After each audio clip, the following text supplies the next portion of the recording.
Fala, gente boa de Deus, tudo bem com vocês? Eu sou o Thiago Gonçalves e você está em mais um vídeo do meu canal. E hoje eu tenho um convidado especial, um amigo que Deus me deu, Wesley Freitas. E aí, gente, tudo bem? Eu sou o Wesley. Mano, que bom ter você aqui. A gente teve um culto, ele pregou aqui na nossa igreja, Igreja Favor de Deus, e foi incrível, meu amigo. Fala aí um pouco do que aconteceu. Cara, eu não sei dizer exatamente o que aconteceu, mas eu sei que Deus está fazendo algo aqui nessa igreja, nessa cidade, e eu quero fazer parte disso. Amém, glória a Deus. Cara, tô muito feliz. Teve muita coisa acontecendo aqui, sobrenatural, pessoas sendo batizadas com o Espírito Santo. O poder de Deus veio transformando a vida das pessoas. Mano, foi incrível. E eu queria falar com você sobre um assunto que você domina, que você estuda bastante.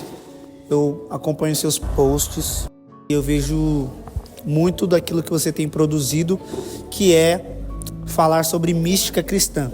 A primeira pergunta que eu gostaria de saber é se você já se assustou com o termo mística, porque geralmente as pessoas não entendem que a mística pode ser cristã.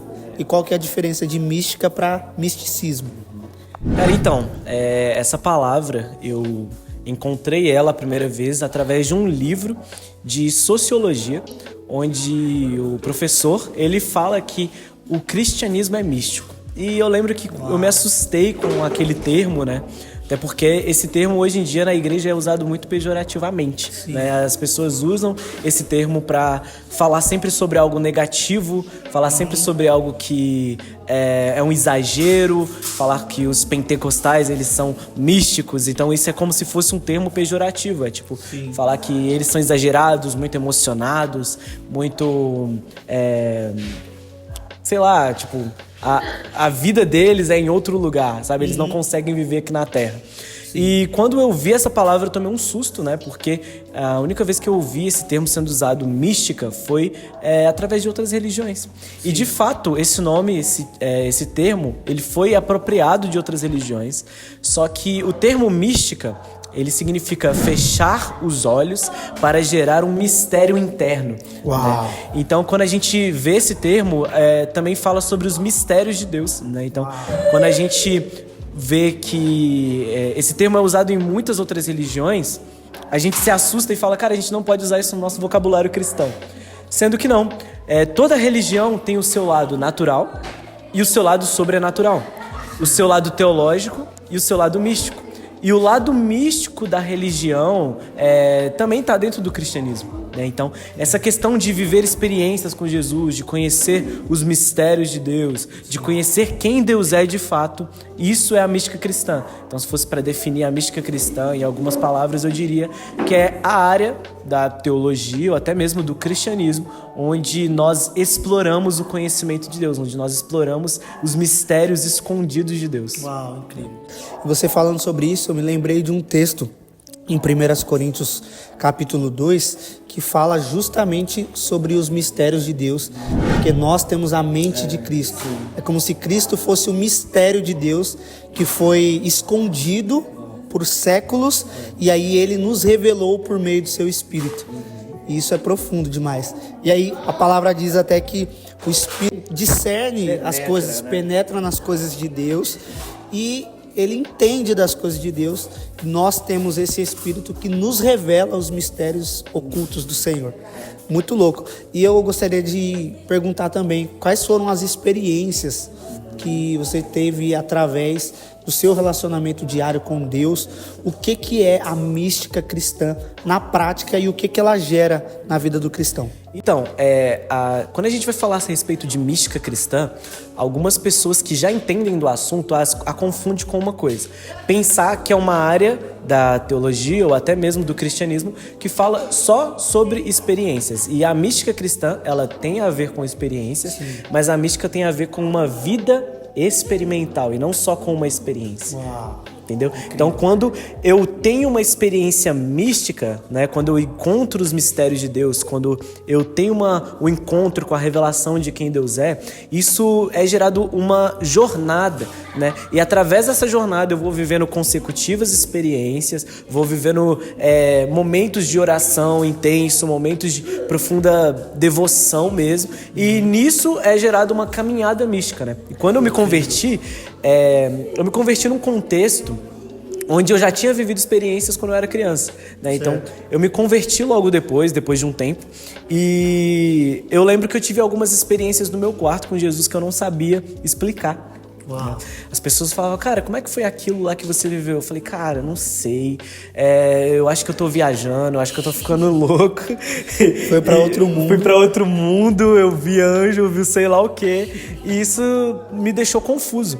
E quando eu vi que na história existiam pessoas que também foram confusas com as suas experiências, só que buscaram encontrar algo superior dentro delas, né? Sim. Que era o conhecimento de Deus, eu comecei a entender isso, né? Porque o objetivo da mística não é a experiência leva à mística de fato. Uau. Que é o conhecimento de Deus, né? Então, algumas experiências que eu tive, tipo, de forma bem rasa mesmo, foi no meu quarto. Eu lembro que eu tava orando, né? Isso aí foi uma das primeiras.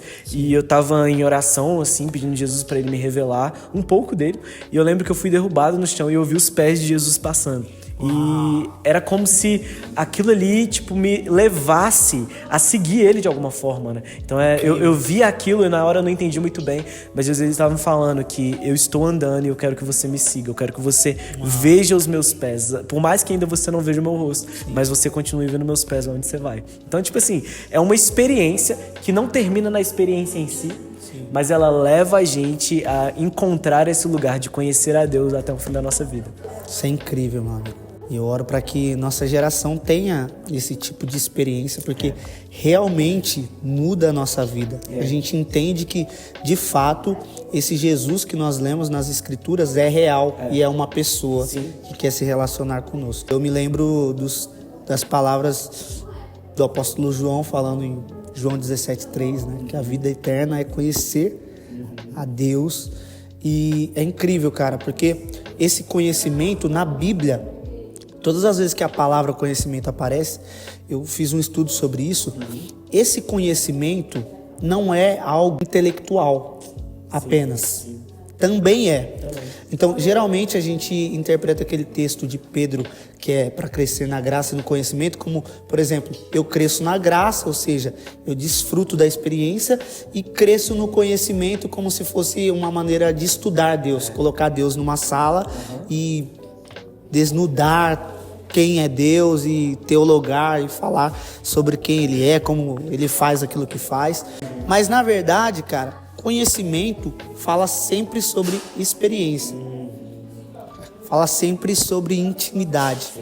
Por isso que conheçamos e prossigamos em conhecer o Senhor. Algumas pessoas, elas ficam confusas porque a gente vê hoje na internet muita gente que é totalmente contra os movimentos místicos na história da igreja. Sim. Por exemplo, vou dar alguns exemplos: o movimento pentecostal, o movimento carismático, o movimento monástico, o movimento dos padres do deserto, que eram coisas que aconteciam, que acontecem, e as pessoas veem isso com estranheza por conta dos exageros, né? Sim.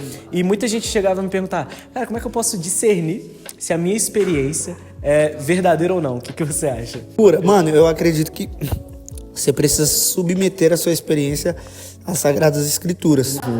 Eu vim aqui com 5 pontos de cada. Na verdade, veio com 10 pontos, né?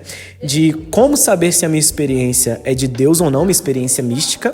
E primeiro ponto: avalie os frutos decorrentes da experiência. Ou seja, se isso gera uma transformação. E necessariamente não precisa ser na hora. Né? Muita gente tem essa ideia, tipo, caí no chão, já levantei santo. E não é sempre. Já vi pregação assim, que você cai, mas você levanta pra quê? Meu Deus! Nem sempre é assim. Aquilo é um fruto. Né? E um fruto precisa de um tempo para ser gerado. Né? Então existem experiências que eu fui colher frutos delas anos depois, né? Que eu fui entender de fato anos depois. Então analise os frutos independente do tempo. Analise as escrituras, não se aquela experiência está lá. A gente tem essa parada, né? Tipo, mas eu vou encontrar essa experiência na Bíblia? Nem sempre. Nem sempre. Por exemplo, cara, eu já vi pessoas na história da igreja que literalmente flutuaram, levitaram. E na história bíblica eu não me lembro de alguém que tenha flutuado num momento de oração. Então a gente tem essa confusão de achar, tipo, será que eu vou encontrar minha experiência com Deus na Bíblia? Nem sempre. Mas, se a experiência te der fome pela Bíblia, ela é verdadeira, sabe? Porque a experiência, as pessoas confundem isso, né? Os sensacionistas, eles falam, mas vocês vivem a experiência e ela substitui a Bíblia. Não. A experiência me dá mais fome pela Bíblia. Não é que ela está na Bíblia, mas ela me dá mais fome pela Bíblia. Sim. Né? Outra coisa, verifique se a experiência glorifica a Deus. Ou seja, se aquela experiência fala muito sobre mim, se ela fala muito sobre o que eu ganho, sobre as minhas conquistas pessoais, provavelmente ela não seja uma experiência de Deus. Porque o plano de Deus é sempre revelar o Filho, sempre revelar quem Ele é. A glória sempre aponta para Ele. Ponto 4. Observe se ela gera mais aversão ao pecado e desejo pela santidade. Incrível isso, cara. Incrível. Né? E verifique se a experiência promove amor pelos perdidos. Cara, é basicamente esses 5 pontos que a gente vê. Se a experiência mística ela foi de Deus ou não. Né? Então, eu acredito que hoje, se a gente tiver esses pontos, a gente consegue ter uma vida experimental saudável, sabe? E eu acho que é isso. Incrível, cara. Incrível. Então você que está tendo esse tipo de experiência, não tenha medo. Se aprofunde no conhecimento de Deus. Se a tua experiência não te levar a conhecer a Deus, então talvez não foi uma experiência que Deus fazer estar aqui com você, meu amigo. E até a próxima, né? Até a próxima. Gente, se você gostou do vídeo, curte, manda pros seus amigos, compartilha, comenta alguma coisa. E Deus abençoe. Até a próxima. Falou!